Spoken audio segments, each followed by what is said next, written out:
In this video, I'll be showing you how to reset home screen layout on Motorola Phone. Resetting your home screen is the best way to clear out a messy layout or fix ghost app icons without performing a full factory reset. So what you want to do is, this is going to reset your wallpaper, remove all custom widgets, and return all apps to icons to their original pre-installed positions. So what you want to do is go ahead and open up your settings application. Mine's right there. And then go over and tap on apps, which is going to be towards the bottom.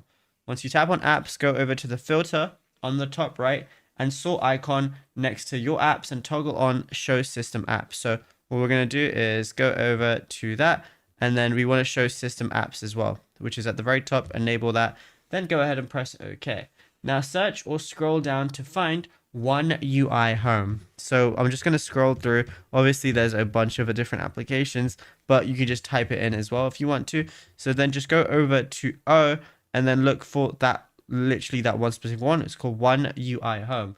Once you go ahead and click on it, go ahead and tap on storage. And then once you go ahead and click on that, go ahead and clear the data. As a result, your phone will momentarily flicker, and when you return to the home screen, it will look exactly like it did when you first took it out the box.